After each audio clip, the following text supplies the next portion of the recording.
Evening, randomizer fans, and welcome to another exciting race of Highway to the Venom Zone 5. We have ourselves a hype matchup here tonight. Soapbox Gamer versus Lenophis. Yes, absolutely, yes, Grunt.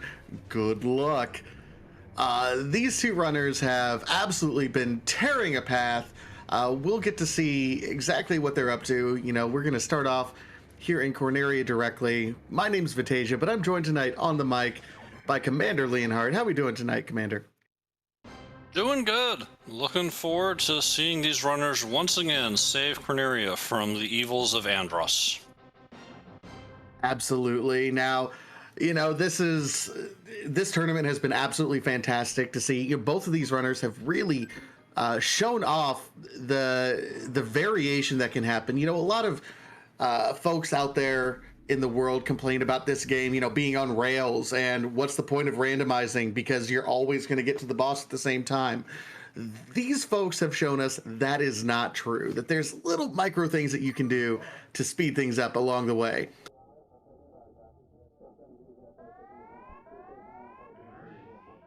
We are getting underway, about ready to take off.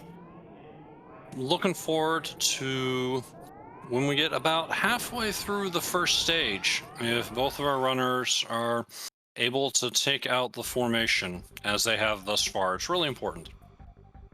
Absolutely. If they don't take out that formation, then it changes the route. You know, very common understanding that in this particular game, if you do not take out that initial formation, it actually reroutes you into the easy mode of the game. While it's easier, it's certainly a whole lot longer. So it will be very important as they go through. We see Soapbox Gamer just kind of casually shooting his buddy. Now, that's key because different enemy spawns in this game are dependent on your co-pilot's health. So you kind of want a little bit of damage to go through just so you're not taking extra damage a little bit further down the line. Isn't that right? Yeah, that's a very good point. It's definitely something that wasn't commonly known, but you know, you start randomizing things and people start looking into how to optimize, then you just start discovering little things like that. And if there's one thing this community is good at, it's about discovering the little things that can lead to those optimizations.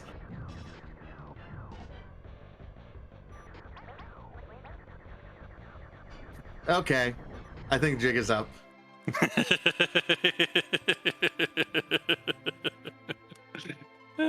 No, wait, this is actually free enterprise. No, well, welcome. Okay, this is free enterprise. Final Fantasy IV free enterprise. Welcome, everyone. This is, of course, Blue Moon phase.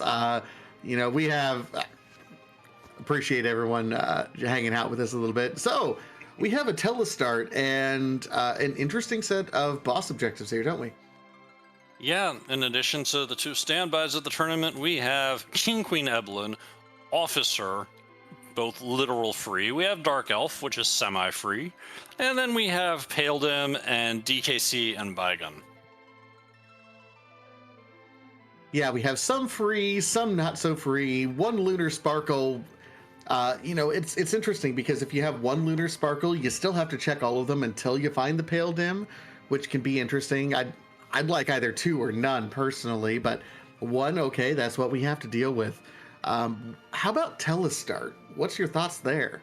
Chat's calling for darkness for D-Money, and sure, if the rest of the party supports that notion, I can be persuaded. But we like ordeals because it's 3 boss objectives anyway, and Tella's going to get a wide variety of spells that are useful even if we don't do D-Money. And okay, Edward. So Edward has an interesting history in this particular tournament. The spoon flag is turned on. So if we find the spoon, Edward becomes a deadly mercenary that we pump all of our effort into keeping alive and letting him swing. If not, he's incredibly disposable and we want to get rid of him as soon as possible. Yeah, of the required bosses, DKC is the only one that makes Edward a little tempting. If he's in somewhere exceptionally rude, say the Leviathan spot, then Um, your choices are grind somebody up to Zeromus level of HP and beyond, or show up with Edward and hide. All right. Meanwhile, Lenophis is showing us character checks. Sid and Kane available in Mysidia. Kane I like. Sid I kind of serves a couple different functions that we already have access to, unfortunately, with Televet there. We do find our hook available in the Bedward location. So Soapbox Gamer looks like he is going to do some looting over here at the Pauper's Treasury just while he happens to be here and has easy access to this exit spell. Yeah, that is another benefit of the early Tele, is that you can get your initial looting done a lot quicker. We find an Hourglass 2 in that Pauper's Treasury. That's a nice start. Kane will appreciate that Aegis Shield, and Tele says, give me that Stardust Rod. I will take you through the early game. Absolutely. That's absolutely doable right away. You can do a lot of work with the Stardust Rod early. Lenophis, meanwhile, opting to immediately go over here. We have a sub 3-minute checkup on Mount Ordeals. I think this is just going to be checking for the character. I don't know if this is immediately turning it in, but we have a longsword and a headband. If there's a ninja edge right now, I'm cool with go ahead and completing Mount Ordeals here. And it's not an edge, it is a Cecil though. The guy. Now we just need the sword for him. Absolutely. Everything changes when you have a Cecil in your party, in terms of what you're looting and what you're trying to do. Soapbox Gamer, in the meantime, I do need to call out, found kind of just a casual curse ring in one of the boxes in the Watery Pass, so that will play an important role kind of as we continue to progress here. Yeah, without a curse ring, you've got to be thinking about that, keeping somebody low agility if you're worried about having everybody else acting at maximum speed. There are a few ways to go about that without a curse ring. You can keep a character on the ground for all of your fights. You can leave someone in Mysidia and come back and get them.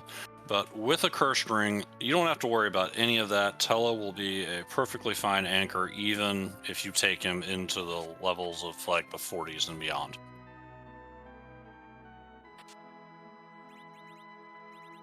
Meanwhile, Soapbox Gamer looting out Damsian. Lenophis is doing some non-traditional looting out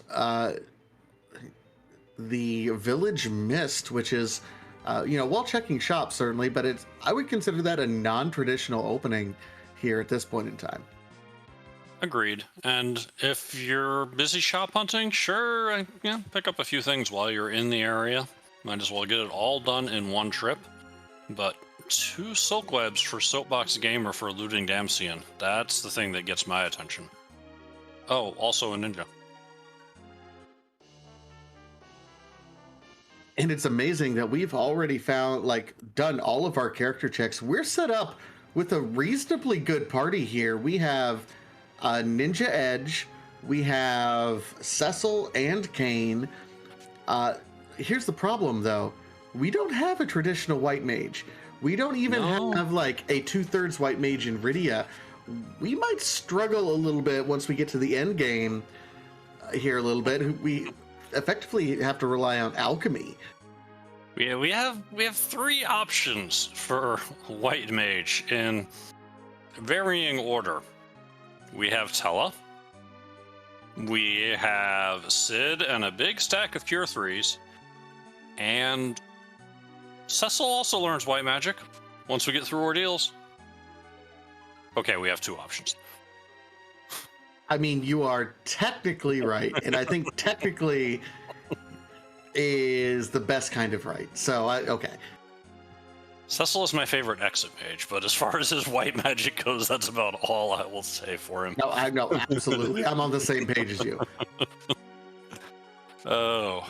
So that will make things interesting, although cabins available in Mysidia, we like that. If we're dealing with a rough moon dive, we're not going to have the magic to recover from multiple fights, so having those cabins will help. Absolutely. Lenophis is absolutely doing much more looting as he's gone through here. So far, absolutely rewarded. I found kind of a casual defense sword going through full looting the Watery Pass. We have seen people go ahead and full loot this Watery Pass, in particular if you have an early Tella, because you can cast Exit, and there's some pretty good loot, as we've already seen, available. Gets another silk web. I mean, you're always going to want one. Lenophis, if he fully loses Damsian, will get two more. But there are a few other bosses where it might be helpful to slow them down just to even the playing field, or even, get ahead if you've got that perfect anchor.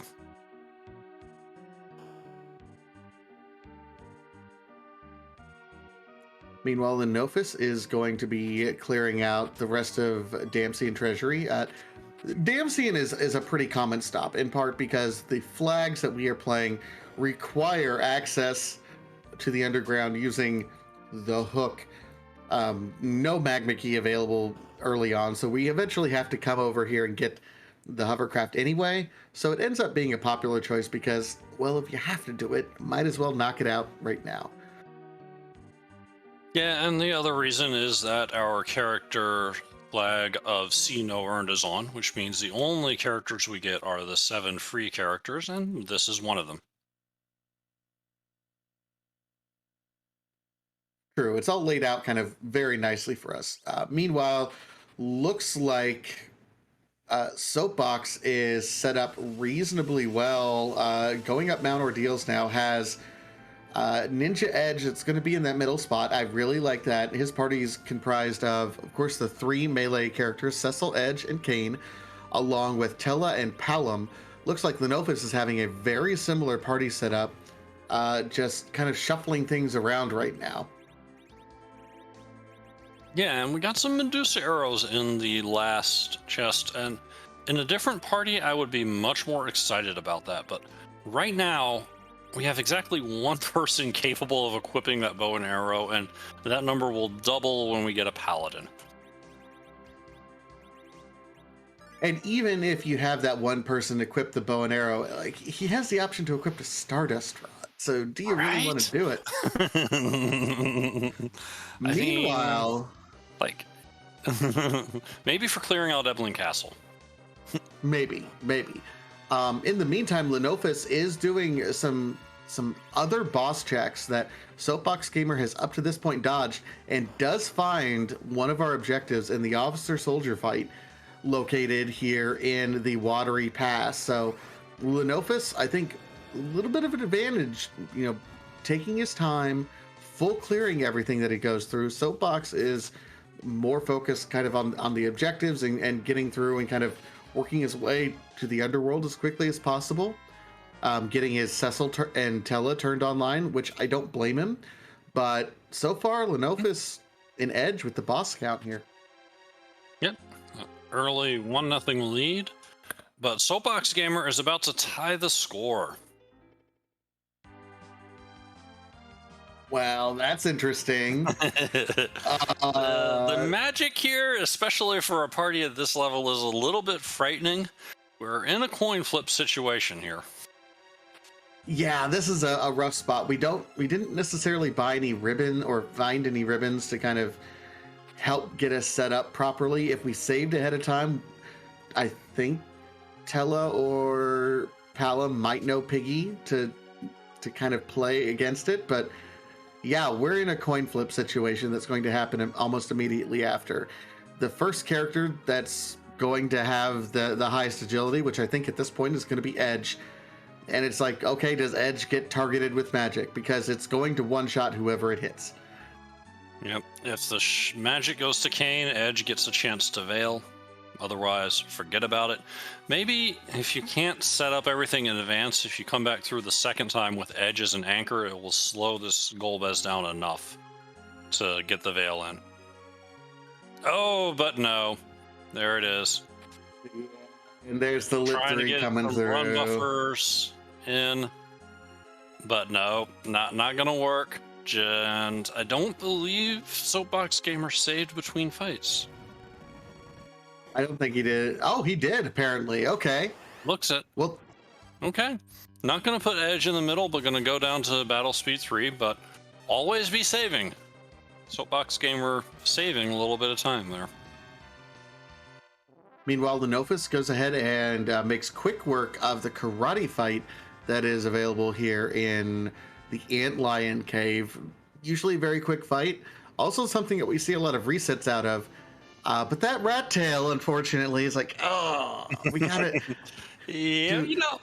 But again, we have Tella. So the reset, you know, you don't lose as much time as you normally would by accepting the fight and popping out. There's a saying from another randomizer community that I used to say all the time, but this is absolutely a case of, do you want to do a fetch quest?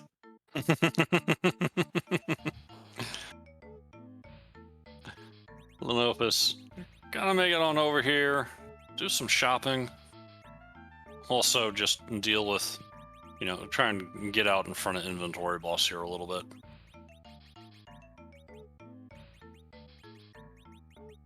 Coin flip coming up again for Soapbox Gamer. Tella and Kane up to this point in time, and Virus, nope. Even at battle speed 3, even with some run buffers, just not enough time. Oh, but Tella does have time to toss a life potion, but no, that coin flip also goes the other way. I think the issue he's having at this point in time is you really need to have Edge in your middle slot at Agreed. this point. You need to have your speedy character there and available. You know, controlling having your low speed person is all well and good once you get a little bit further into the game, once you get to the underground. As a general rule, having your speedy character in the middle spot is perfectly fine for the overworld. Soapbox Gamer is going to take a random encounter to go into this Golbez fight with at least the 2 people he wants standing for it. Or, you know, maybe just some levels. A little more speed. Maybe that'll get the job done. I certainly appreciate the effort, and he has the knowledge right now. Lenophis is going to go in, and I think Lenophis is set up a little bit better. Has Edge in the speedy spot, so we'll be able to see kind of a direct side-by-side contrast. It's, hey, this is what happens when you put your speedy character in the middle versus when you try to slow down your anchor position in the overworld.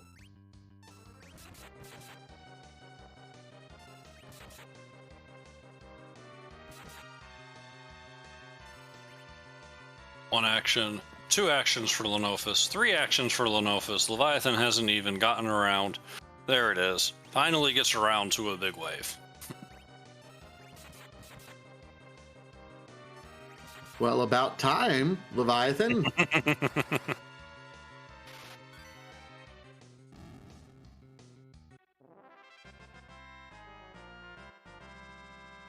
Soapbox Gamer getting set up now, healing from those encounters. Has Palom down, so Palom, you know, slower actor compared to some of the other people, so not someone you were really relying on. Not right at the moment, although missing out on this experience will hurt you if you're trying to get Palom to quake before you go into the underground, because there's only so much experience available. Meanwhile, Lenophis did not safety save before starting his Golbez fight. This will be interesting as we see the side-by-side fast anchor versus slow anchor side-by-side comparison here.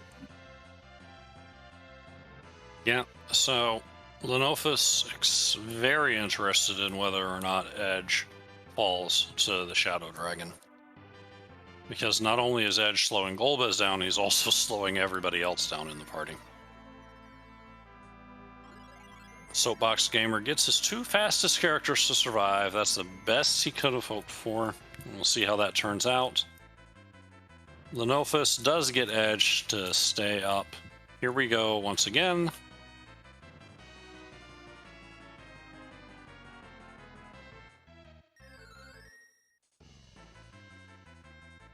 Soapbox Gamer really trying to run buffer here and does get the Star Veil off.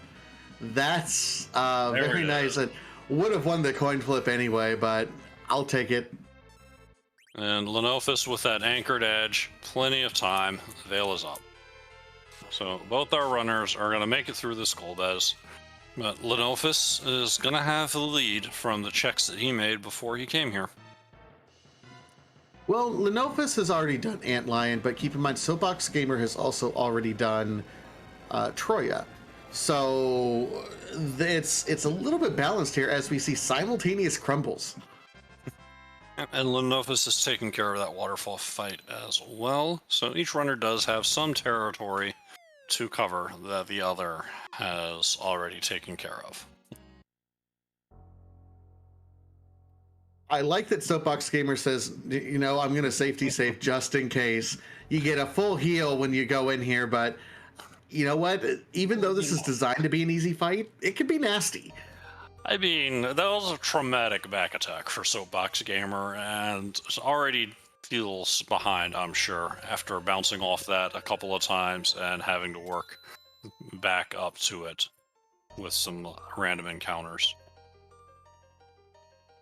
So we have the tower key. That is one of those key items that I always like to see early, especially in these flag sets. And oh, hi! Hello! Oh, so about your fast anchors and your star veils.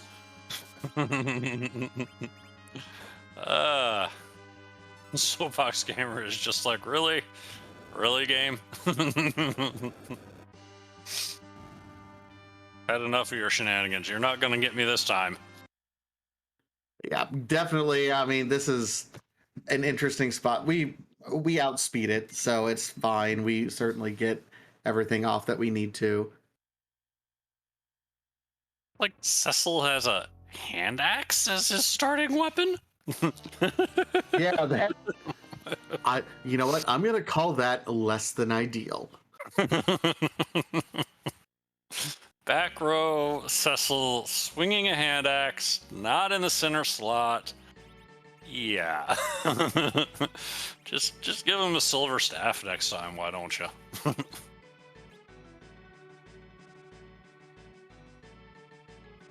Well, and here comes the interesting thing, and different runners have routed things a little bit differently. Level 1 Cecil right now is set up, and he has a party where the median level is actually quite high. So whatever the next fight that Cecil encounters is going to end up kind of boosting his levels quite a bit. Getting a little bit of slingshot, not a whole lot of slingshot, but I've seen runners want to be able to take advantage of that as soon as you can. So you try to go for a high experience spot or a relatively high experience spot. Going to somewhere like Baron Inn where it seems like there's logical progression, but there's not much experience located there. Meanwhile, Lenophis going over here to the Fabul Defense, I mean, that's some solid experience that can be located here. You can get quite a few levels on your Cecil to slingshot him up to respectability pretty quick. Balls on Hobbs, not of interest, but the check is out of the way. You really, like, you can't check everything, but you should definitely check the things that are simple to check. You do not want to fade these basic overworld checks in a boss hunt. Oh, absolutely not. We've seen countless runners pay for that if they do not do it. Odin is going to be here for the Fabul defense. Odin is directly attacking Fabul. Oh no. Whatever. Baron, you horrible country, you. Well, now we have an archer firing off those lit arrows in probably the best possible spot for it. Before too long, the bosses are going to outstrip what Cecil can do with a bow and arrow. Oh, absolutely. And we did see Cecil gained 15 levels from that. So already, you know, just jumping right up and certainly going to take advantage of that. And our key item that we get here is an ogre axe. You know, that's better than a hand axe. You are technically correct, sir. That is the And second time tonight you've been technically correct. there'll be more. Promise you.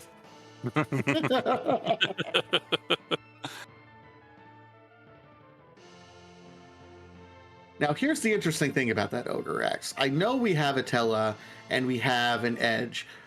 Right now, I'm tempted to go straight to Eblin Castle.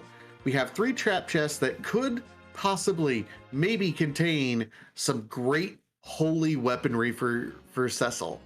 And we have the means, really, to get through it relatively easy.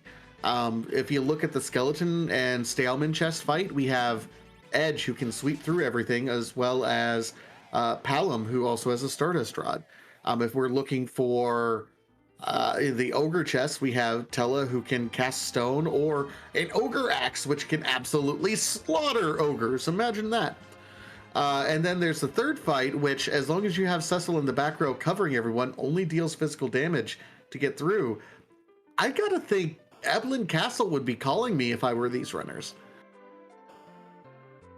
Yeah, having Cecil in general beckons runners to Eblin Castle. It's a very good chance in the trap chests to land tier 8 loot. You're not going to find it in untrapped chests, and with no adamants on, tier 8 loot consists of exactly 2 items, Excalibur and Crystal Sword.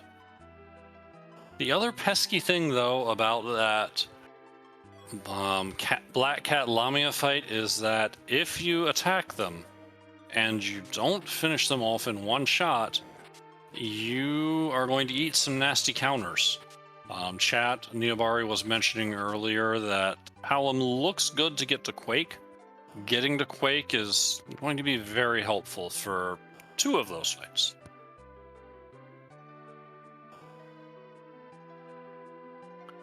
Meanwhile, Soapbox resets out of Ogopogo, checking that Mist Cave location. I did see him taking on the officers. I presume we got through those? Yes. Okay. We are tied at 2.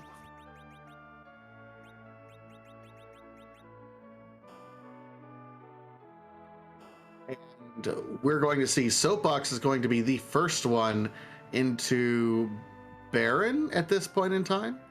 Lenophis still doing some more looting and shop checks at this point in time, but Soapbox is okay doing other shop checks. Yeah, Mom Bomb is a little annoying in this spot. I wouldn't be shocked if Edge could slow it down enough to get through the explode phase, but I wouldn't bet on it either. Yeah, it's one of those annoying places where normally it's just kind of a one swing and you're good spot, but with that added HP that Mom Bomb ends up getting, it's really annoying. I mean, there's no way around it. It's just annoying. The explode is the one explode in the game that is not a HP based damage. It is actually a attack that is based on the spot's magic power, and it is fire elemental. And as overworld spots go, Baron N1 is on the higher end of magic power.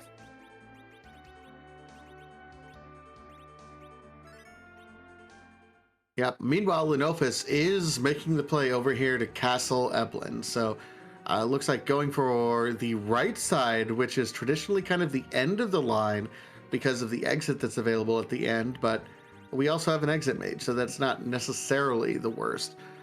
Zeus Gauntlet, which is going to help us out with those ogres as well. Yeah.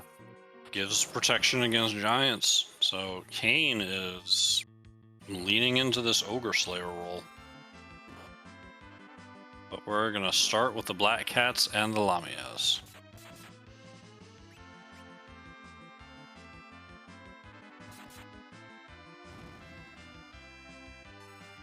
The warriors survive the explode. Aborius finishes the situation, and now Kainazo.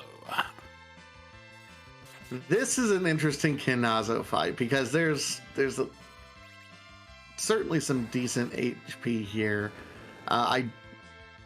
It's not fast though, So as long as you're set up reasonably well, you should have no problems keeping those waves at bay. Lenophis, meanwhile, handling the Black Cats and Lamia very well. The Lamia counter is only on fight commands, so that Fire 2 to set it up for the knockdown was great, and the reward is an Excalibur. Cecil go Burr. The question now becomes, okay, do we cash in on that and just like take off from here? Are we good? Do you feel comfortable with just an Excal and the rest of the equipment we have?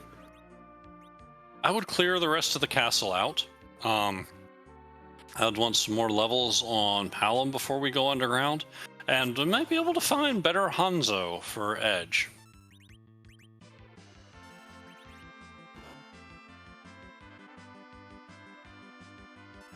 A 1-2 punch that's going to clear out so many encounters at this point. Edge with a flame sweeps out the weaker enemies. Cecil follows up with the stick for the main target. That might be a common thread for the rest of this. Although Kane with his Ogre Axe is doing quite a bit of damage here. Yeah. Just because of the type damage right now. Yeah, Cecil not actually ready to finish off a Staleman. They're tougher than you might think. When I was calling out upgrade possibilities, I overlooked Kane, and I apologize. I mean, that's a nice type weapon for when we do our grind, but we already had a defense sword. Like, how much of an upgrade is that? Paladin? Second half of Dark Elf? I mean, okay, yeah, but both of those, like, also Excal Cecil does plenty of work on his own there as well. Soapbox Gamer having another rough go of it.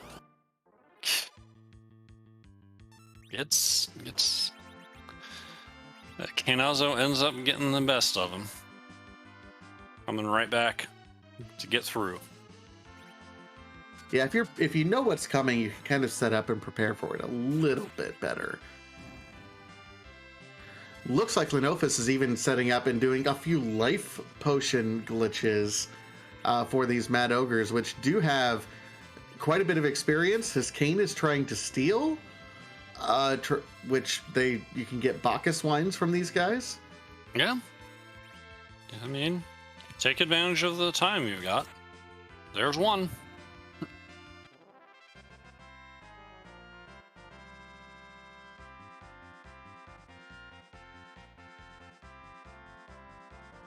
It does also look like Quake Kid learned Quake as well, so between all of that, another Zeus Gauntlet, we're set up incredibly well as we're looting through here. I don't think we need to do any more looting. We should be good to go for the rest of the seed. Floor Rage coming up for Soapbox Gamer. Down goes the water. Should be early enough to avoid the initial wave. The more damage Soapbox Gamer deals, the weaker the waves will come, if they come at all.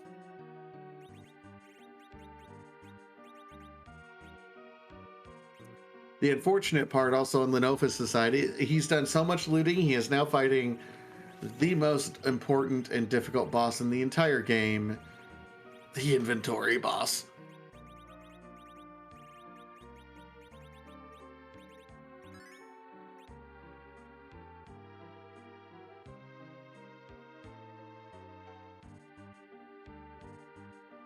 That Thor Rage a little early. Water coming up. At full power here, you'd be looking at about 200.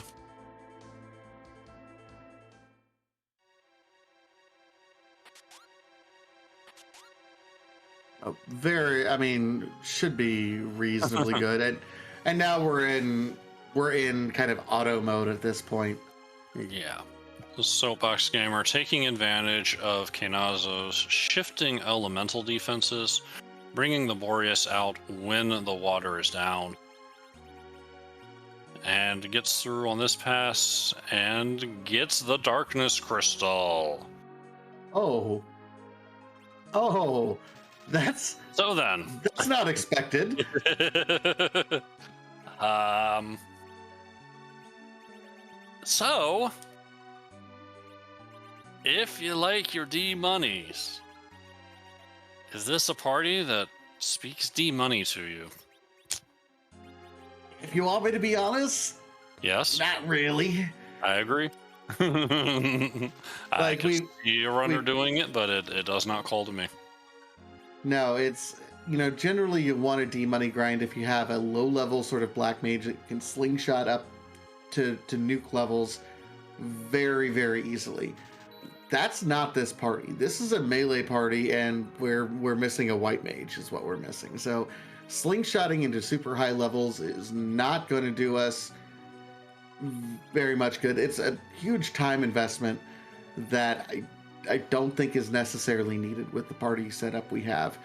Meanwhile, Yeah. Soapbox Gamer, oh boy,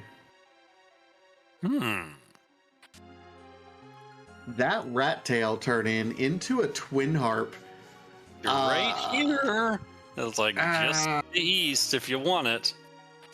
But no. So this is going to be interesting because Soapbox Gamer has not done quite the looting that Lenophis has. But I tell you, okay, picks up a lightsaber, which is nice. It's certainly a viable in-game weapon for Cecil. Right. But there's a reason the Excal and the Crystal are considered tier 8. You can do really, really horrible things when you're set up with an Excalibur. Yeah. Excalibur gives plus 10 to strength, so you get an extra swing every time you attack, and what are we, about a 60% increase in attack power on top, aside from that, not factoring in the strength. Yeah. I'll leave the numbers to you. I just know it hit hard. It hits hard. Well put. Power shirt for Lenophis, because, power shirt's better than a black belt. No numbers this time. I mean, it's true, yes. Meanwhile, okay, we have an Asura. That's not free. That's super interesting at that particular spot. Conveniently, we have Tella. We get him to cast Wall on Asura, and then hopefully beat her down before the wall expires. I think that with a cursed Tella, if you keep Asura at RA1, I think the wall will stay up. And if we keep Cecil in the back row and don't berserk him, then he should be able to cover Asura's punches, especially since he has an Aegis shield and Asura is a mage.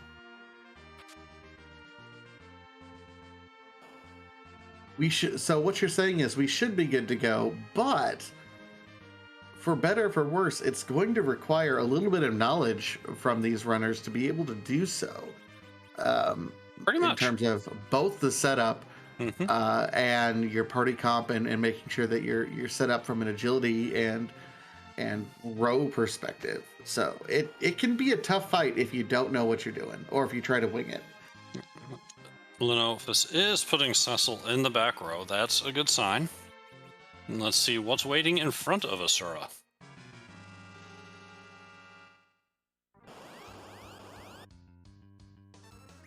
Well, How would you like that required fight right there? how about that? Come on, Dragoon Lance, Lenophis, Dragoon Lance! It's a dragon!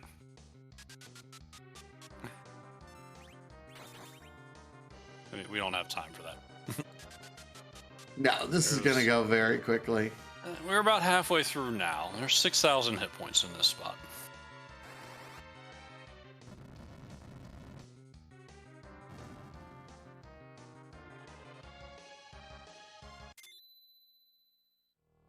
And a Quake finishes the job.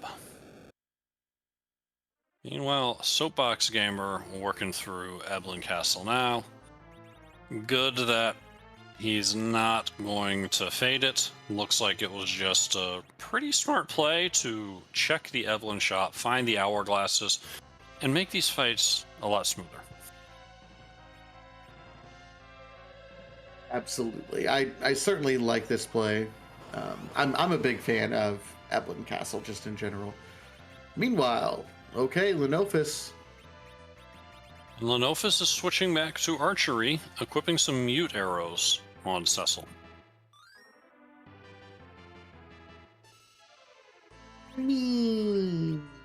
So, Okay.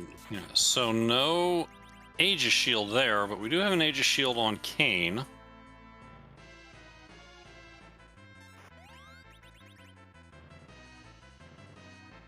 If Lenophis life locks all the way through 20,000+ hit points of Asura, I will be impressed. No, there's our wall. Just a nice early life lock to help set things up before the wall comes in. No, and it makes sense. And Cecil's doing pretty good damage with that particular set of mute arrows. I don't know if I would have traded the Excalibur, but I mean, it's still solid damage. It's hard to argue with 4K. I mean, Yeah, that's true. It really is hard to argue with that.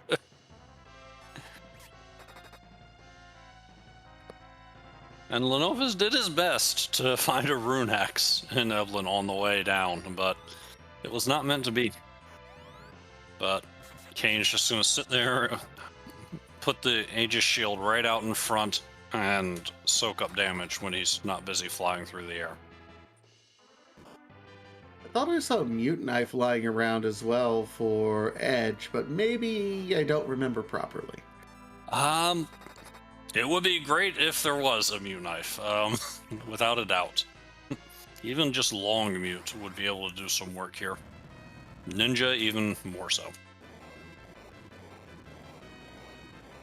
But Lenophis is through at this point in time. Meanwhile, Soapbox Gamer is on that Black Cat Lamia fight in Castle Evelyn. So two very different spots for runners right now. Lenophis a little bit of an edge in terms of having 3 bosses down now instead of 2, and with full underground access.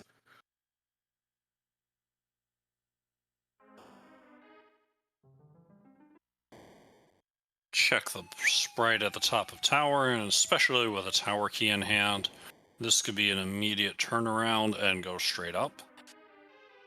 Kane betraying us once again on Soapbox Gamer side. As he does, and that looked like a Rubicante sprite of some sort at the top.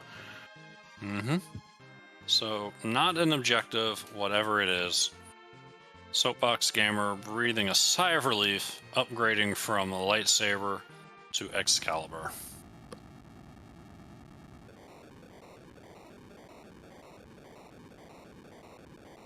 So does have to catch up with Lenophis, but there's still plenty of race, still plenty of chances. Lenophis hasn't done Baron in, bounced off it, and decided to go underground and come back later. So he still has to work through that fight.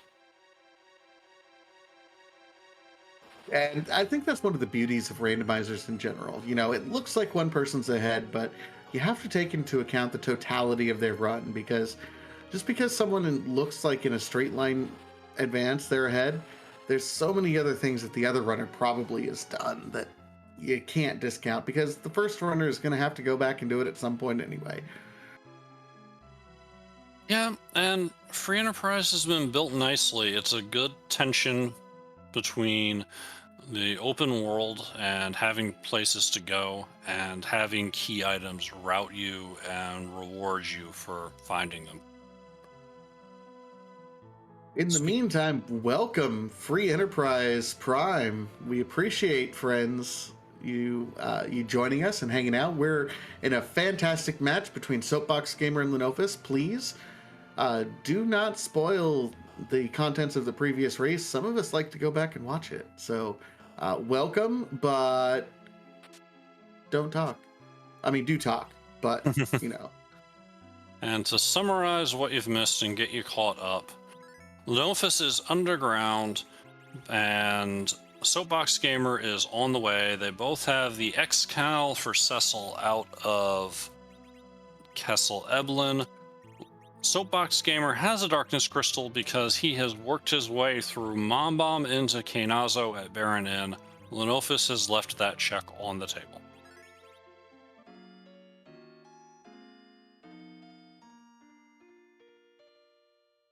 Absolutely, much closer than I think it first initially appears here.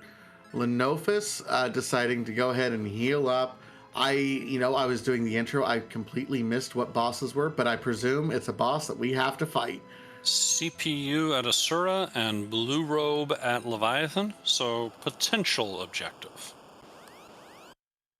I think with the blue robe, even if it's water hag, which it is in this case, so it's not necessarily an objective, you still do it because if you're in Lenophis's mind, you're still looking for this darkness crystal. You still want to do at least the easy key objectives, and this, while it's punchy, is a relatively straightforward fight that you can get some decent experience on your characters for.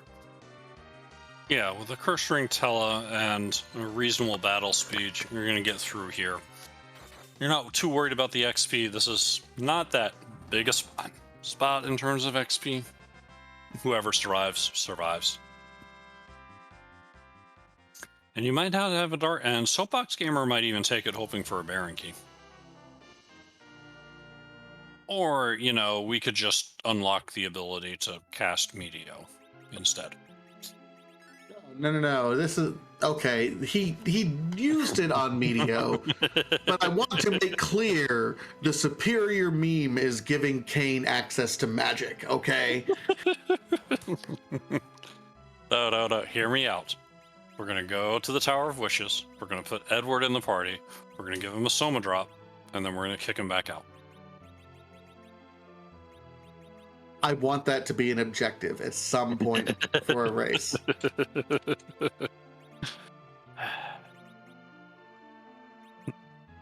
Having made it underground,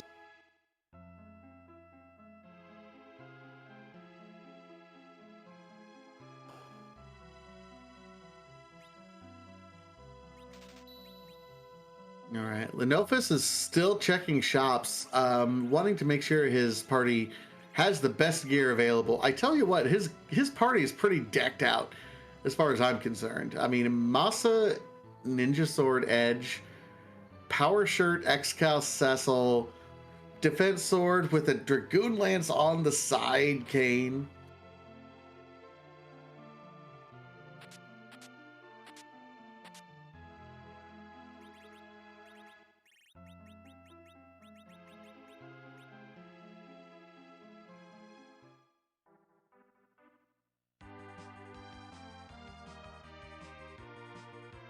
Meanwhile, Soapbox Gamer on his Pale Dim fight does manage to get through. Lenophis opting to go ahead and do the Fade March, or not the Fade March, the check over here in the Sylph Cave. We do not have the pan, so this is kind of setting up a planned combo, from here into Fabul.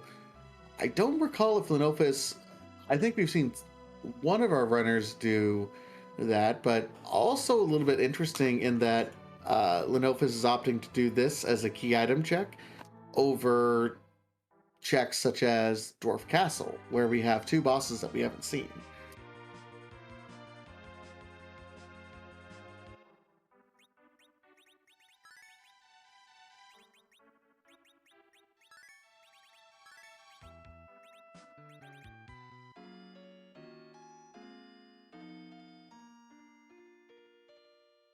Lenophis, of course, pulls a rope-a-dope on me. I say, hey, he's going to go do that. He decides to stop off and is going to be doing the lower Babel portion. We've seen the boss. We've seen it's a Rubicon sprite of some sort. May not do that. We'll see if it's just turning in this tower key or if he's going to combo both of them together.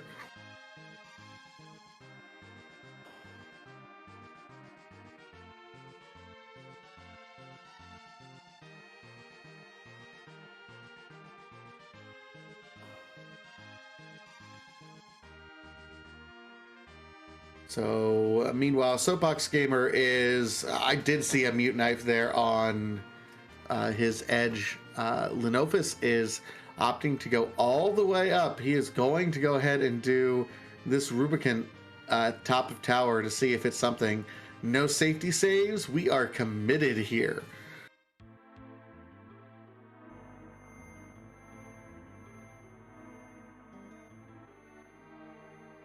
Little dance from Ruby.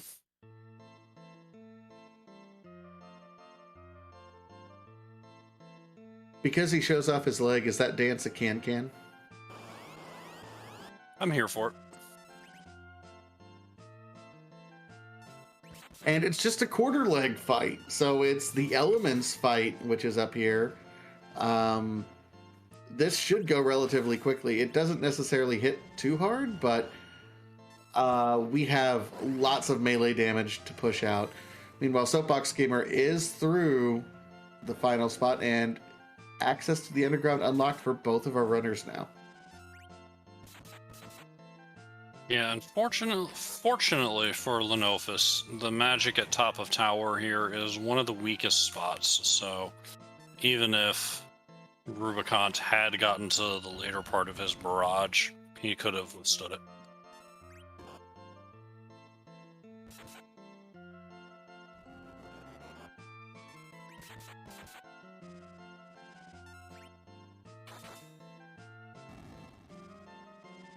And Lenophis is through. We'll see. Again, no safety save, so if this is a zonk, no opportunity to reset out.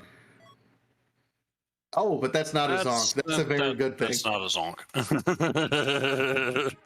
That's your Earth Crystal.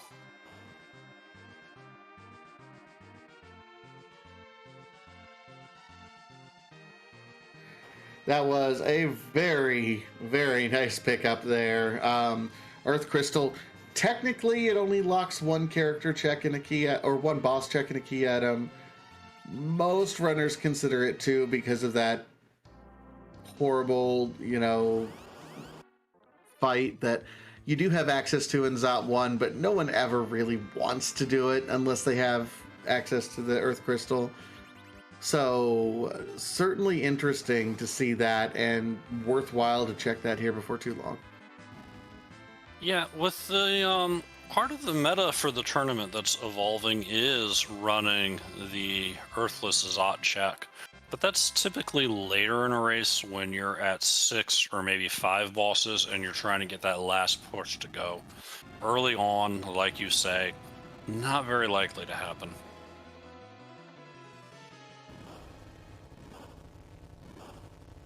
Soapbox Gamer on the way up, Lenophis on the way down, high five in the super cannon room.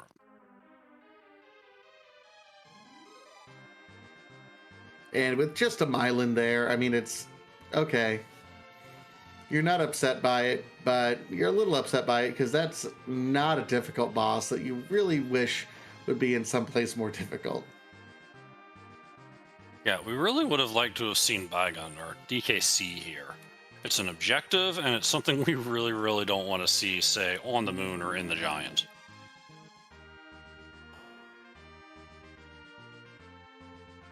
Bygone into DKC at the Giant.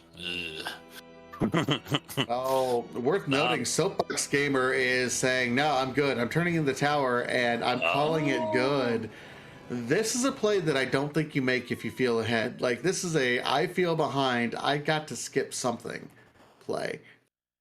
Yeah, the Penguinator special, Sheep Launcher calling it in chat.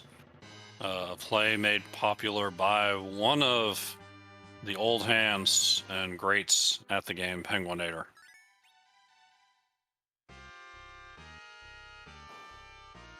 But So just a Sand Ruby, or Sad Ruby, as we refer to it here, since it no longer has a character check.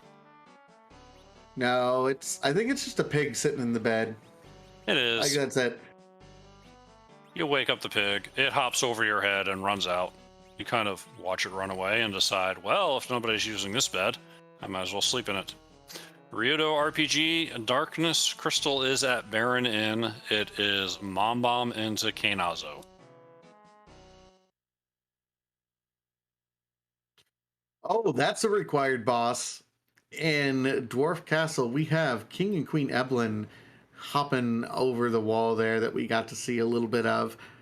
So this is a required boss there. So nice to see. Looks like Soapbox is going to be right behind. Really, the question is going to be if something is at that Zot 2 spot in particular.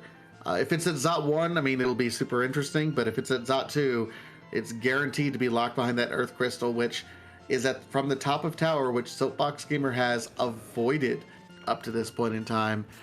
He's got to make some gambles to catch up on a little bit of time here. It'll just be interesting to see if that's one of those that he needs to skip or shouldn't skip. Yeah, the thing that might give Soapbox Gamer a lead, although he doesn't realize it, would be to make a moon play. Because Lenophis still needs to get that darkness crystal, and the longer he stays away from Barren Inn, it becomes possible that he just forgets that he hasn't made that check. But oh, we have a hard required Dwarf Castle. Okay, King Queen Eblin into Baigen, so that's 2 bosses. That's going to be 5 bosses total for Lenophis, and still kind of hunting for the next option. No Earth Crystal, Earth Crystal check maybe. Doesn't have the Twin Harp, which we got from the Rat Tail turn-in, as I recall. So that might still be something, but if you're doing Earth, that could be something. So we certainly have some different options available to us here on the Blue Planet. Of course, the big lead is Soapbox Gamer with that Darkness Crystal found in Barren Inn, which is readily available from the get-go. And 5 out of 7 suddenly starts to make that moon dive a lot more attractive. 2 is a fair number of objectives to expect on this flag set between K value and the LST. So Soapbox Gamer might just make a grind into moon play here, and Lenophis might not even just forget Barren Inn, as I was alluding to earlier, but might just commit to the fade and go after the various things he's opened on Earth.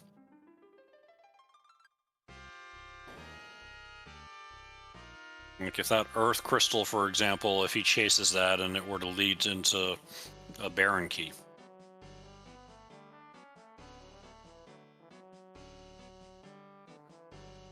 Thanks, Luca. Hey, what's the meme? We can now get to the underground? Is that it? Yeah, we can get underground now. I'm not gonna lie, I kind of dislike that meme. I don't know why. I'm here for it. Chad boo me. I deserve a boo for it. And I'm like, what? I'm not here for memes? What? But okay, so let's do the math here. So we have 2 spots available in Earth Crystal. The only key items otherwise that we have that unlocked boss locations are the tower key. We have Twin Harp certainly on Soapbox Gamer's side, but we're still missing package. We're still missing Baron Key, which that's 3 spots there. It does look like Lenophis is going for Earth Crystal right now. Sure. Oh. We get it. Ooh. We get everyone's favorite game. Yeah.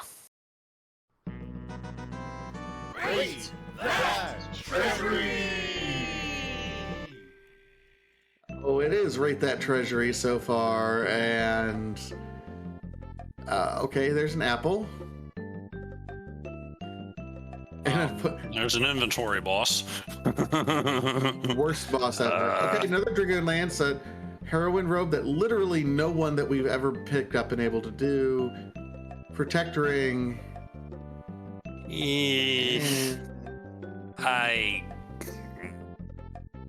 Two. I think that tracks. I'm fine with 2 out of 10. Yeah. And Like, that's only everything that because was I of like value- defensive gear, and I'll put some value on that protect ring. Everything that was of value, we've already gotten. We've already gotten a Dragoon Lance. I mean, the Rune Axe would have been nice, but every boss that we could possibly use it for, we've already fought. Right?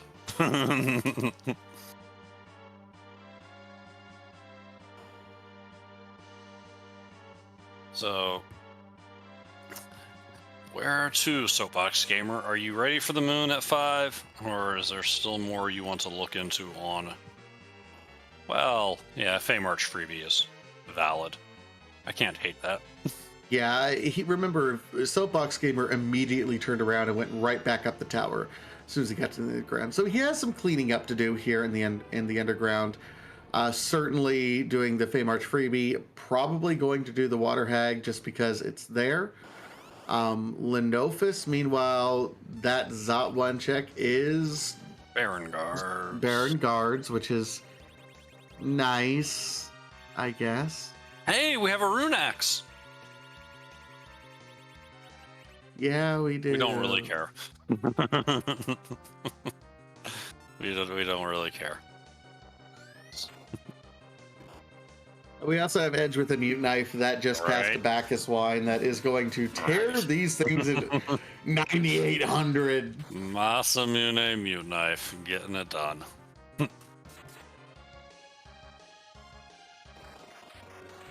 It's a good thing neither of those sizes have hit Edge so far.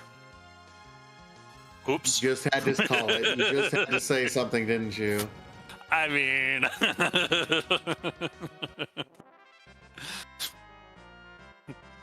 Quack.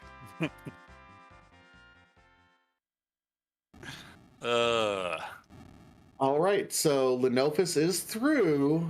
We'll see very shortly if this is going to play. Oh, super interesting. Soapbox Gamer resets out and says, nah, I'm cool. I know where the Darkness Crystal is. It's in my pocket. And resets out. Looks like he's just getting a little bit better setup, actually. So, and that's fair. Now, if this boss on Lenophis' side is a required boss, if it's the Gauntlet, if it's Dark Knight Cecil, or if it's the Dark Elf, it will make a huge difference. If it's not, then this is just time wasted on Lenophis' side.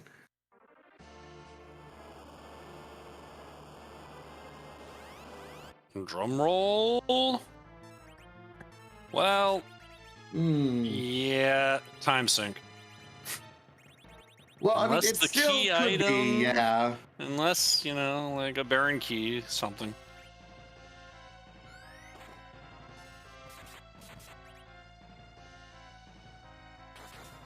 Baron Key would be ideal for Lenophis. Both from it will pull him to Baron, where we know the Darkness Crystal is anyway. He's going to be transported to be just outside Baron. It'll be interesting to see if he checks Baron in immediately or opts to dodge it. He's faded it up to this point.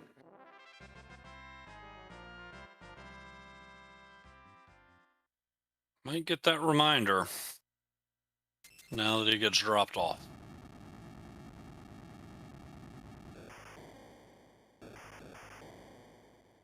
Also worth noting, Lenophis, started the Sheila chain like 15 minutes ago and hasn't completed it yet.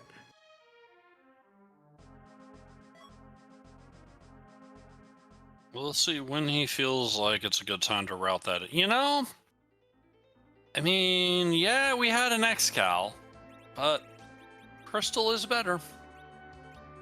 Crystal is better. I don't know if that kind of upgrade is worth that kind of time investment, but it'll help defray some of the time investment made, so I'll take it. Yeah. Plus, now we can use the Excal as a dart. Yeah, I think our tracker, Neon Gray, has it right. It's like, you kind of hate it, but you'll keep it. Like, you would not, like, if you knew that you had a crystal sword waiting, you would not sit through that just for it. But, you know, if it had to womp, at least it was that.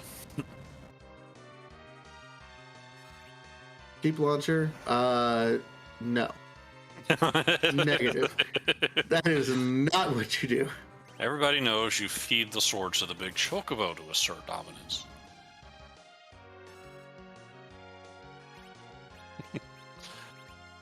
Or in the World Series of Meanwhile- Darts, you yeet it. Anyway. Yeah. Meanwhile, Soapbox Gamer looks like is going to complete this Sheila check at this point in time.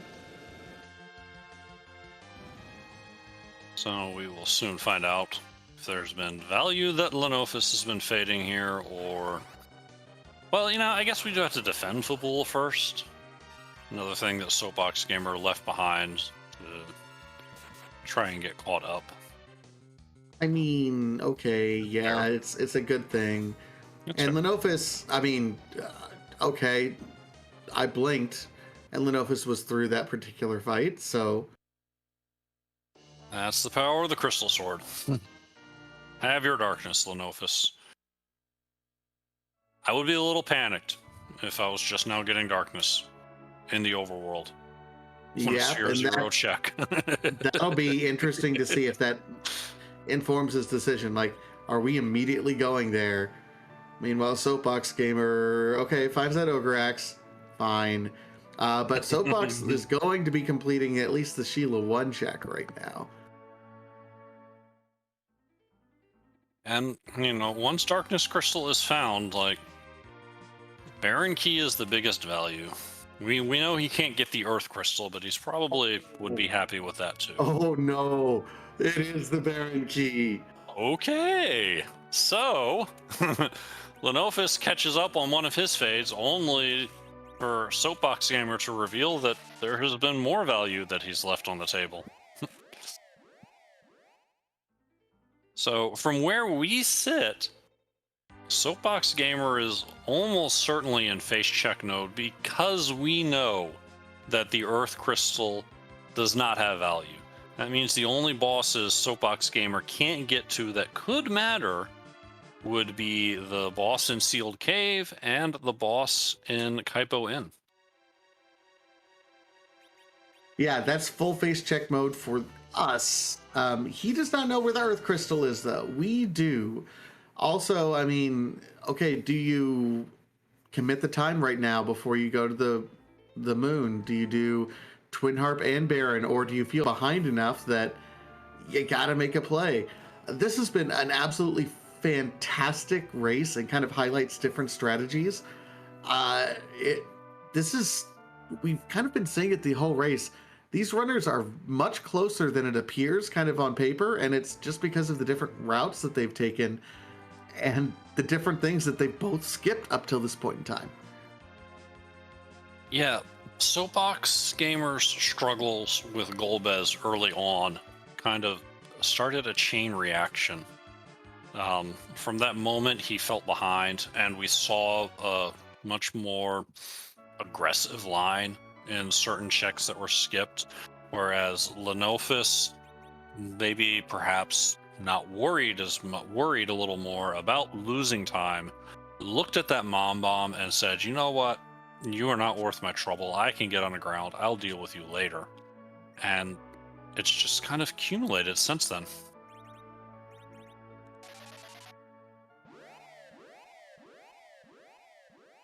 Meanwhile, Soapbox is going right to the moon, so...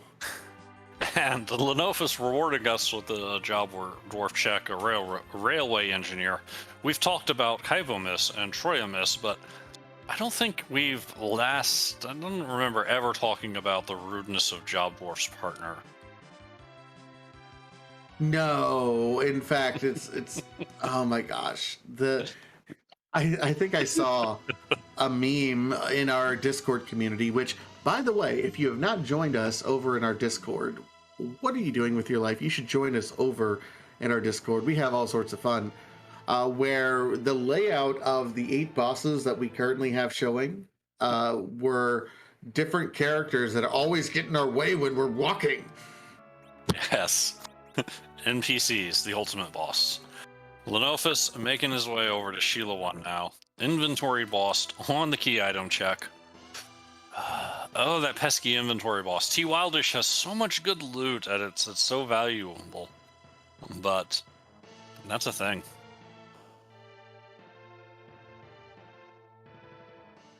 Yeah, worth noting, and Chad is kind of pointing this out. It is not two checks that are on in cave value.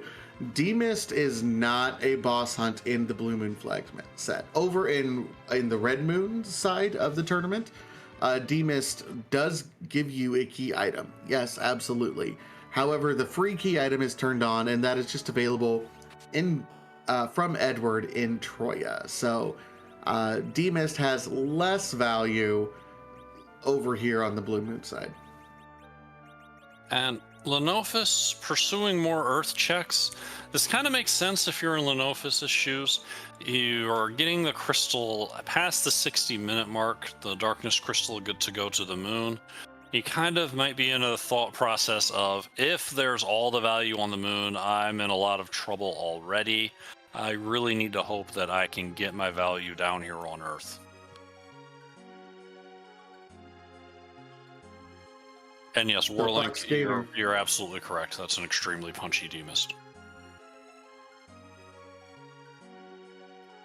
So D-Lunars at the, normally the pale dim spot, this can be quite punchy, and then the back-to-back fires can also kind of play havoc here. This D-Lunars are never a fun boss to fight. I don't think wherever you're at. No, they are, however, gonna... Excal actually doesn't deal bonus damage to these, does it? Because they're undead but not weak to holy, I believe is how this boss works and why it's weird. Yeah, it's super weird. I think Crystal Sword might do bonus damage, but Excal, it's something Crystal super... Sword does, because Crystal Sword is holy but also deals bonus damage to the undead, I believe is what the deal is. Yeah, and here's the problem. We zerk up Cecil, so he's... Okay, we got one down, which is nice. Alright, we're good. Yeah, we're gonna eat that virus. So, we're not gonna get a lot of people through this fight, but we're gonna get through. Cecil's got fire resistance, so he's only taking 10% of his damage. Well, this is what Lenophis wanted to see. We have value on the Baron Throne, DKC. Sheila 1 coming through. That's significant. And here's the thing. Soapboxgamer had it available to him. He just decided, okay, I've had this Darkness Crystal for a while. We got to cash it in. And it is not... I mean, he's not face-checking bosses. He's just kind of going through and killing the bosses as we go. Which, from his point of view, you understand. Like, there's four bosses he can't see, so, yeah. No, yeah, I absolutely think it's the right play in his position, and I think Lenophis, with the knowledge that he has, is playing things right. It's just interesting how each individual choice kind of has a cascading effect on what both runners have done.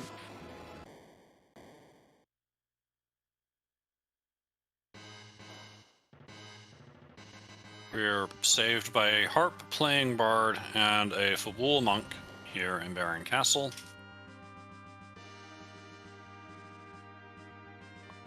Lenophis up 6-5 with that Dark Knight Cecil check. There's that pan.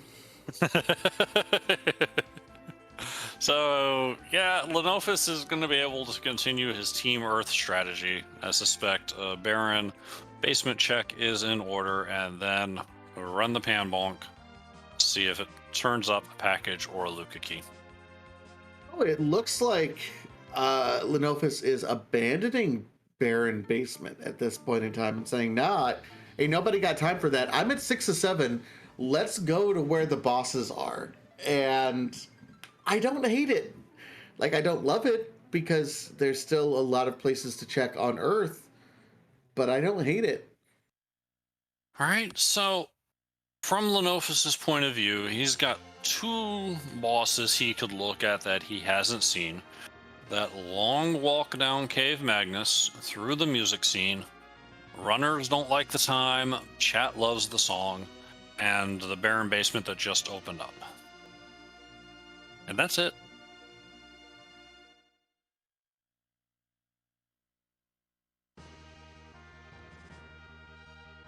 Yeah, I tend to like. I mean, again, it's a play. If you're not being thorough, this is a play that, like, okay, I gotta skip something, and there's more bosses up on the moon, so I'm going to the moon. I like it quite a bit.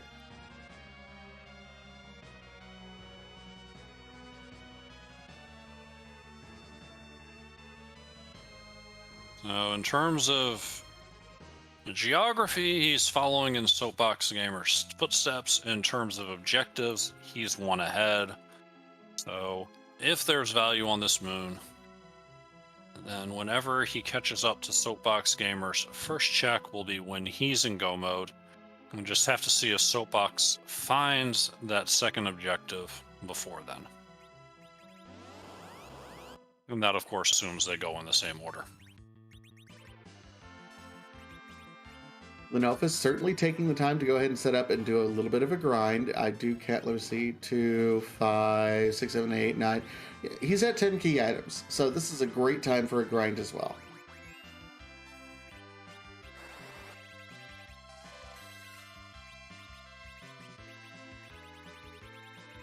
And that might have been the motivating factor as well. Now that he's at 10 items, it might be time. Just go ahead, get the grind done. Soapbox Gamer is going to find the package, a little more value back on Earth if we don't get our expected 2 up here on the moon.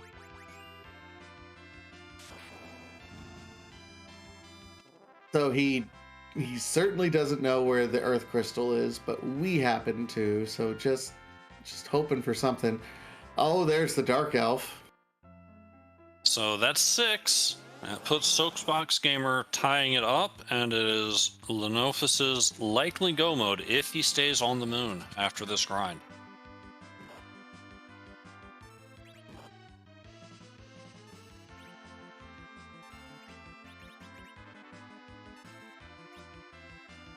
Soapbox Gamer, all that he has left on the moon is Masamune altar, where I know that we in chat would love to see an alt gauntlet there, but that would be bad news for Soapbox Gamer because Lenophis, having found the Dark Knight Cecil, wouldn't have to sit through that fight. On the other hand, it would be a somewhat effective grind.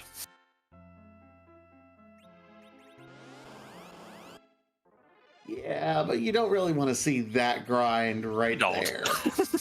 I mean, we've got a Dragoon Lance, so Kane can murder the last 2.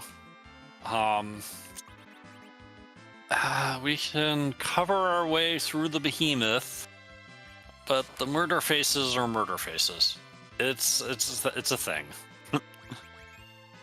Yeah, there's just no getting around that. It's horrible. Yeah. Soapbox Gamer showing off some more knowledge. Dark Elf, once they go Dragon form, loses the boss bit, still maintains immunity to death attacks, but you can weak him, you can stop him, and just dispatch him at your leisure. And that is 6 out of 7, and we have half a forge. That's exciting.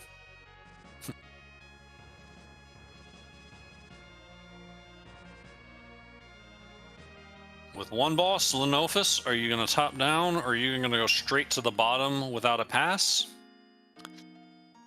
Ribbon Room is your goal, not that you know that. How soon will you get there?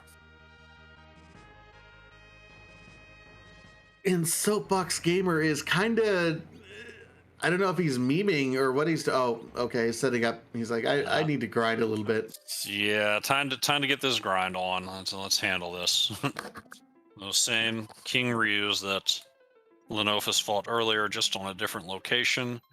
This is one of 3 spots you can siren these up. We saw Lenophis use another one. The third one is the same floor on the LST that the Murasame altar is. Letting Dragoon Lance Kane just back his swine up and do horrible, horrible things to these poor dragons. Death to the dragons.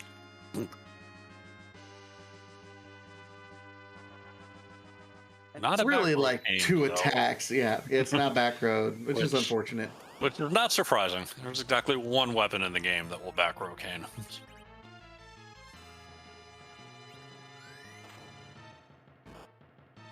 And Lenophis with a bit more key item knowledge, but is still opting to take this D-Lunars fight post-grind. He's That not... is very interesting. But Crystal Sword means, and Dragoon Lance, yeah, this is, he's be a taking cool it because it's easy. It'll be a quick fight, and he is not officially in face check mode. He is... There are 2 bosses he can't find, and they could be All Gauntlet and the other one he needs. Dark Elf. We know it's not Dark Elf, but he doesn't know.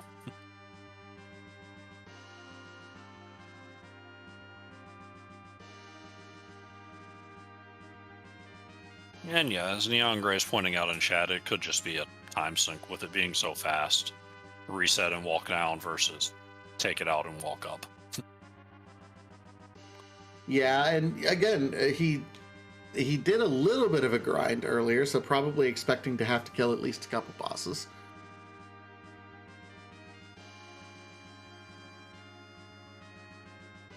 Headed on down now.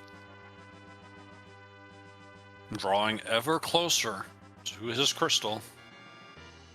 We don't know if Soapbox Gamer has a better route available than heading down to Baron Castle and working his way through. Well, his Palom just picked up both Meteo and Nuke, so he's set up in terms of power right now. And he's going to head back down now and see what's at the Masamune altar. He might also have been thinking about a required Alt Gauntlet at the Ogopogo spot. But Lenophis is going to take a left turn and head to the Crystal Sword altar. That's not going to get him to Dark Elf, but will it get him to an Alt Gauntlet? It's possible. We'll see if he takes the fight regardless of whatever it ends up being. Meanwhile, Soapbox Gamer showing us everything. Okay, Val there. And he's taking the fight. Okay. Yeah, he's got to be key item hunting at this point. Wants either the Luca or the package to guarantee that he's in face check mode. Soapbox Gamer sees Antlion at Murasame, resets out. The unfortunate thing here is that Soapbox Gamer is still going to be hunting for an extra boss. We know Lenophis on his path is going to eventually run into that Dark Elf. So I'm having a hard time foreseeing kind of a path to winning for Soapbox Gamer unless he immediately turns in a package and it's at the package, maybe. I see a few ways. One, the most obvious, is that he looks at the value of Baron Key and chases that. He would get out of here and back down to Earth. Lenophis needs to go deal with a Dark Elf. So he's probably walking up to the Baron Throne as Lenophis is coming down on the whale. Because our runners don't have a pass, so Lenophis still needs to come back down. Well, no, I've got it backwards. Lenophis doesn't need to come back down. If there was a pass, this would be better.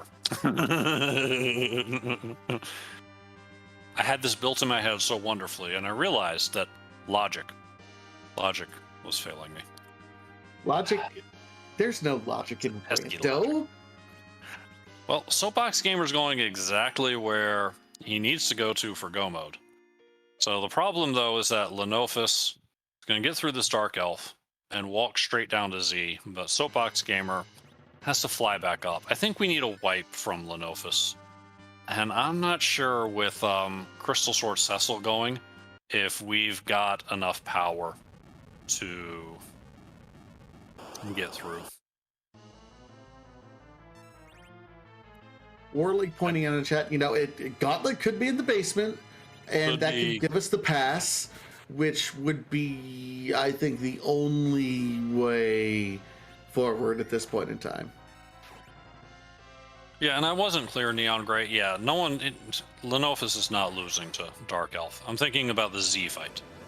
If Lenophis takes a wipe to Z, I think the damage with Crystal Sword Cecil and support is high enough that it should keep Lenophis out of Wombo Combo land on phase 2. No, you're good, Neon Gray. I wasn't very specific in what I was saying.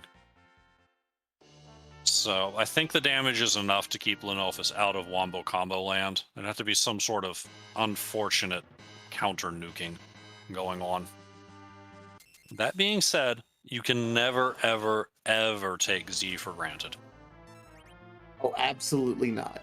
Many a runner in this community has had solid leads going into Zemus, and then Zemus has a weird high roll on a Big Bang, or you don't set up your agility quite properly, or something happens. And this is not going to be an easy Z fight regardless, because, again, no white mage.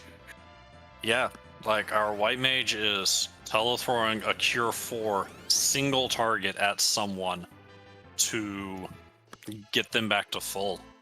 So, depending on how it turns out, like, a wipe isn't out of the question.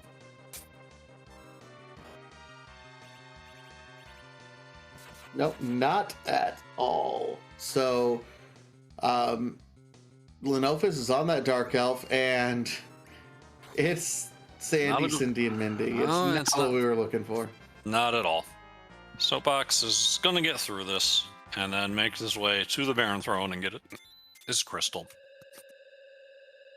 You understand the basement first play. It is a little quicker to go through this, even though the Baron cutscene has been shortened a little bit with the character on. Just isn't quite the way it works out. But as chat's pointing out, if a pass shows up here, then that makes things look a lot better, especially if this becomes a situation where our runners need more than one attempt to get through this Zemus. I'm curious. I know Lenophis has done quite a bit of checking the shops. Have we found Cure 3s? I'm not sure. I don't think we're sitting on Cure 3s. And it's a crystal ring in the basement anyway, so we will not get that pass reward. But as Lenophis is working through final floors of the lunar subterrane to the wonderful music of the Giant of Babel, we have flags in chat. Yeah, we do. Are those telling us it's nap time, Commander? Or no, they're telling us that it is time for Zemus, who does not get moved around in this randomizer, because, well, that would just be way too out there. Instead, the sprite, when the crystal is used, is randomized. We are approaching 600 different sprites, and so we're very fond of asking, whose butt are we gonna kick tonight? Also, accessory questions like, is the butt that we're going to kick cute? Does the butt wear a hat? Is the hat cute? And things of that nature.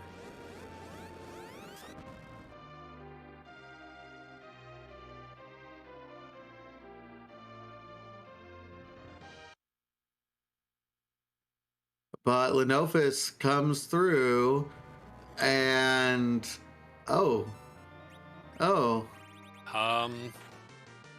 Yeah. Hello. You. Beldemus. I don't know where that's from, but it looks like a terrifying, like, Yu-Gi-Oh character of some sort. Prof Ness in chat letting us know is from Azure Dreams.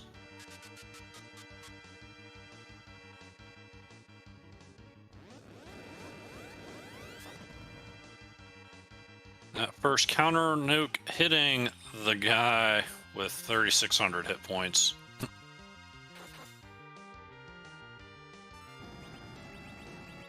The fair target. I'm fine with a counter nuke hitting that guy. Oh yeah. I think oh, there's a Cure 3 stack. So we do have a stack of Cure 3 potions to work with here on Lenophis' side. So that'll help. Meanwhile, Soapbox Gamer has decided, okay, I'm going to... Oh, flying? Wait, what? Do you have a pass that we don't know about, Soapbox Gamer? Or do you think you have a pass, but you don't? We're about to find out, one way or the other. What? Oh, yeah. Are you item shopping for a Silk Web? Okay. Or Cure 3s. That's a convenient spot for Cure 3s right there. Isn't that though? So, okay, this is a Cure 3. This is a potion. Okay. Nice. Heads up by Soapbox Gamer, realizing the need for that potion stack with the party.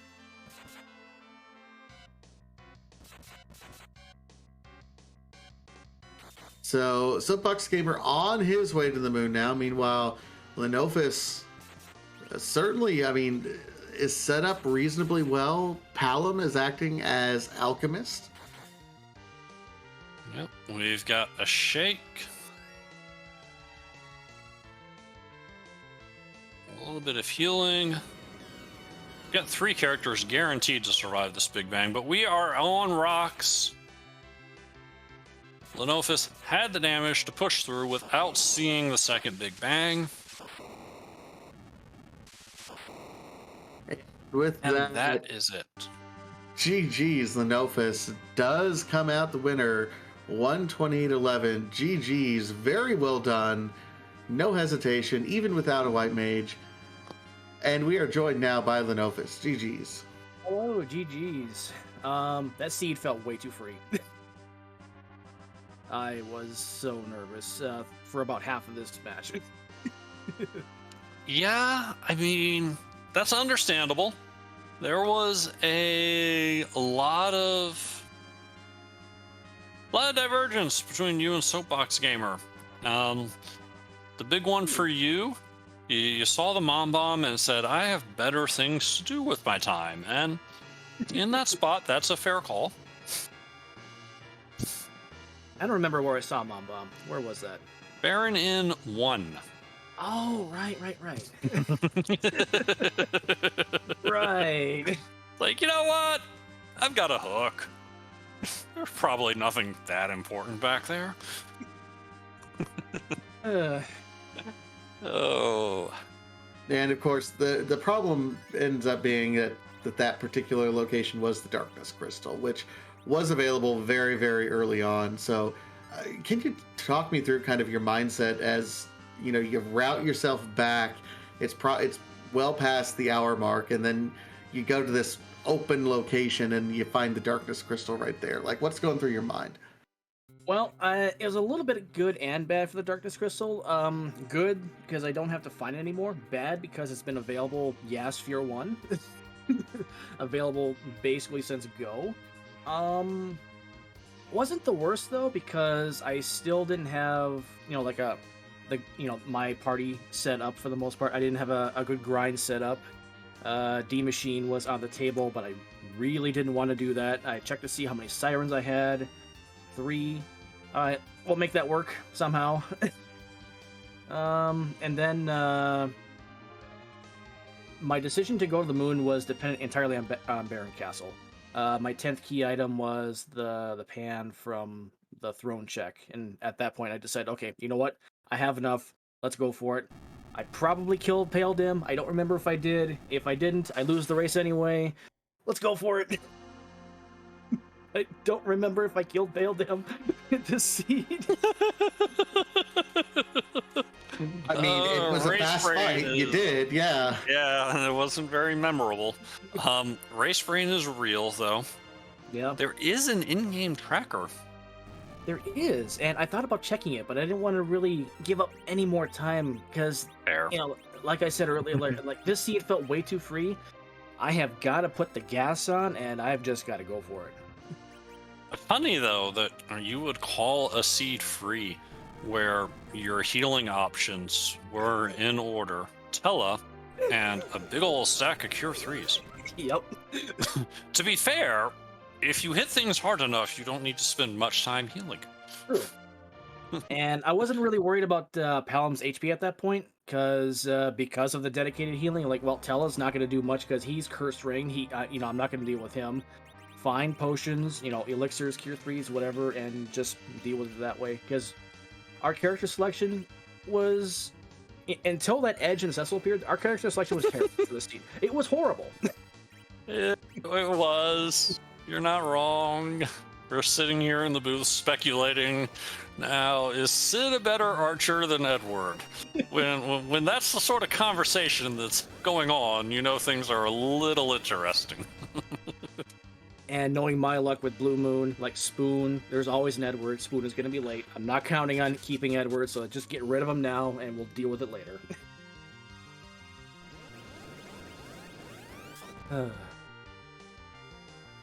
So what was the route divergence then, other than me getting Darkness Crystal super late?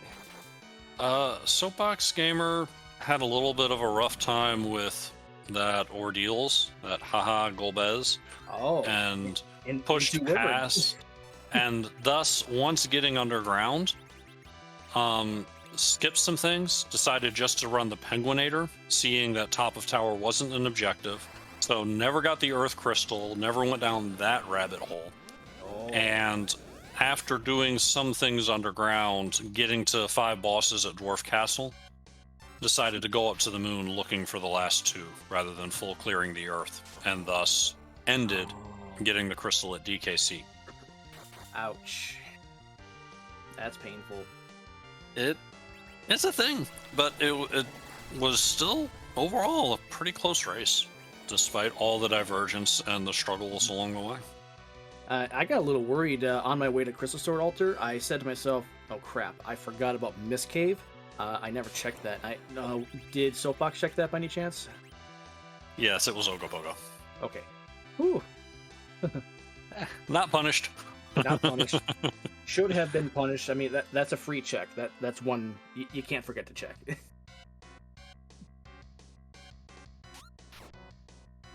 Okay. Well, adrenaline. Yeah. You can breathe now. You have made it to another round in the Blue Moon Waning bracket. Congratulations. Thank you. And are you aware of your opponent? I don't want to spoil it for you if you haven't looked ahead and seen who your opponent is next round. I have not looked. Who's my opponent next week? Your opponent. Okay, I just want to. You hadn't Let's looked yet either. No, I have it pulled up right next to me. I just want to make sure. Okay, so your opponent for next week is the Bardic Panda. There goes my tournament hopes. Yeah, anyone on any given day. Yep. I know this better than most. Yep, that's just randomizer's going to be randomizer. Yeah. Nothing is ever done until that bell hits. Like, just keep on going, keep on pushing.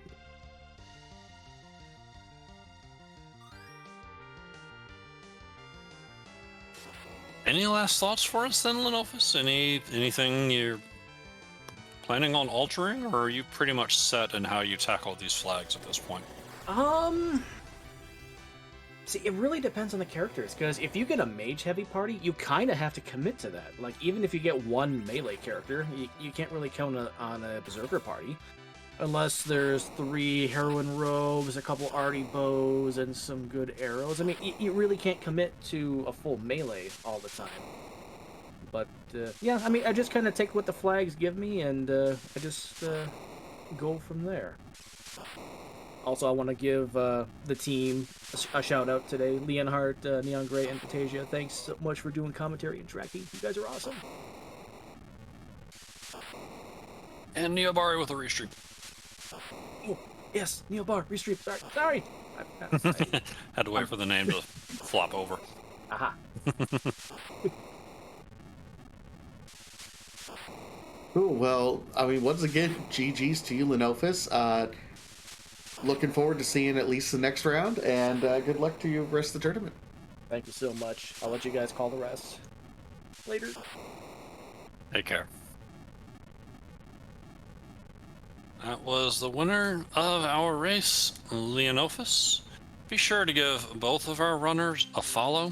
They've put on a great show and showed off quite a bit of knowledge here about this game. You go watch them play more, you'll see plenty more good stuff.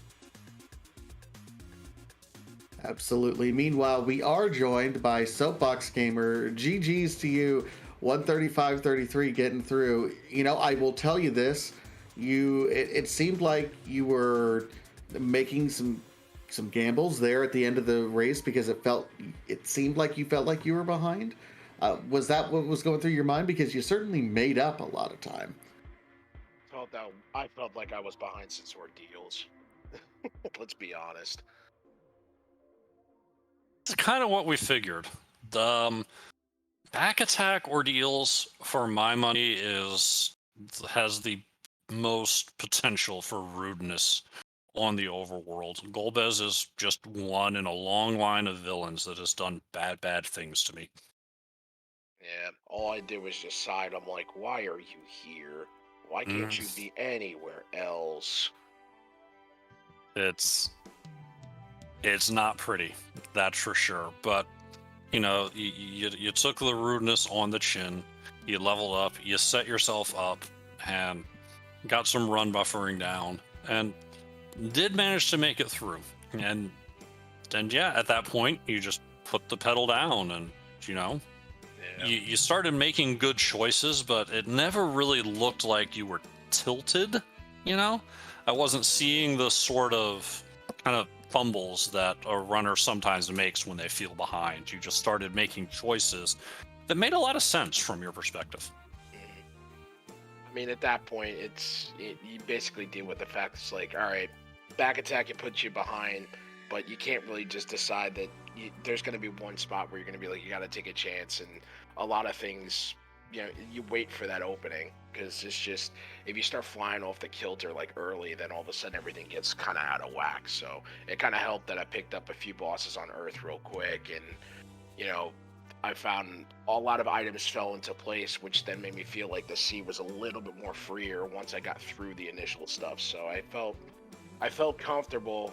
It's just I didn't feel too good once I got up to the moon, nearly cleared it, and nearly found out with no pass. I was like, I have to go back, and it's probably going to cost me.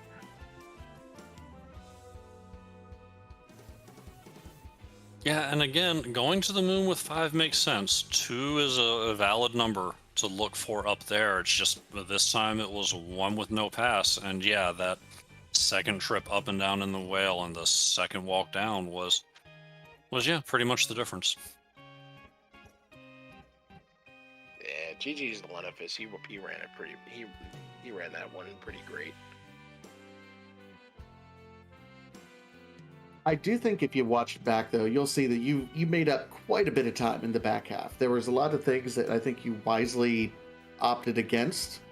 Top of tower ended up being a significant time loss for him. That led to the Earth Crystal, which was 2 zonks, really, at that point in time. So it wasn't all bad news. I definitely think that you routed... feeling as behind as you were, I think you routed things very smart. And, you know, it didn't necessarily fall at this time, but that's how you play a randomizer from behind, is kind of taking those strategic gambles. And, you know, it didn't pay off this time, but, you know, some other time it may pay off.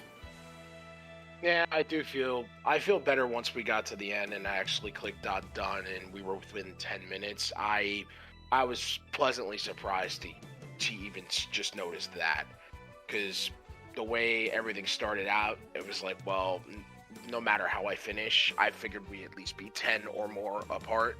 To find out we were within 7, I'm like, okay, so the back half wasn't as bad as I thought it was. And frankly, I did debate doing a D-Money grind in the beginning, but I'm like, I already have 5 key items. I'm like, do I bother? And I'm like, let me play out the rest. And then I found a few more bosses, and then, I hit on the Bacchus, and then we hit on the Sirens finally in the Moon Shop, and I'm like, all right, I'll take my grind here because finally I have a Dragoon Spear in hand for stuff that I need. And I felt the back half was very clean. It was just the front half, which is surprisingly usually not what happens to me. Hey, improvements. Yeah, right. Always be improving. And we talked about the D-Money potential when you found the darkness, and we agreed with you. This really isn't the party for it. Not enough mages. No, there really wasn't. And at that point, it was like I have, and I felt more sure about it the second I walked into Evelyn and walked out with an Excal. I'm like, I'm going through Hook Route. We got to go here. Yeah. And just hope we get enough along the way that we can just keep the the whole ship afloat, which actually, frankly, it worked out pretty well. That it did. So this does unfortunately mean that your time in the Blue Moon tournament has come to an end, but you've put on a great show for us, and it sounds like you had a good time. That's the important thing. I always do. I mean, you always want it. You always want to win first and foremost, but at the same time, it's like if you're not enjoying this thing, what are you doing? Right? But realistically, I can walk away feeling decent about this tournament. Clearly, there's more work I need to do practice-wise on my end, because frankly, between a loss by 6 minutes and a loss by 7.5, we got to shave off 10 minutes somewhere. That way we can get a little more competitive, maybe make a deeper run, have a couple extra matches to have a good time with. But no, I appreciate my time in this, and and I did enjoy it.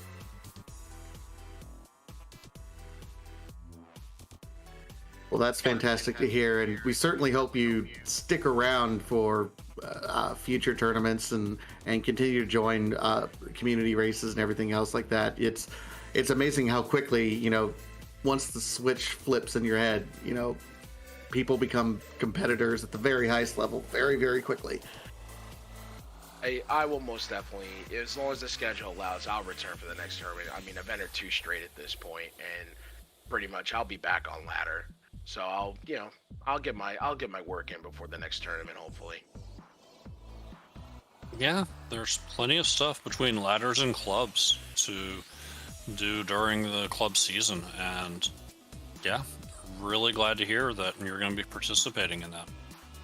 Yeah, I think it'll be, of course. And you guys put on such a great show anyway, and especially with everybody doing work behind the scenes. I want to show my appreciation for everybody, and I do appreciate being on Restream every time I get a chance. And it's always a good time, and it's always a good learning experience because I love watching those back. And frankly, I tell every other runner, if you haven't had a chance to watch yours back and you ended up on Restream, do so. You learn so much.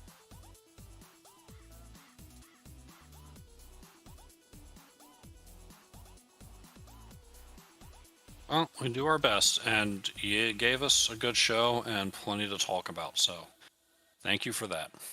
I can't wait to watch this one back, even though I'm on the wrong end of it, but it's still entertaining to watch. But thank you so much, everybody, for putting this on, and thanks for having me on here as well. Well, we appreciate you putting yourself out there, and GG's, and thanks so much for being on. Thank you. Everyone have a good night. GG's, Leno. Good win. Good luck in your next match.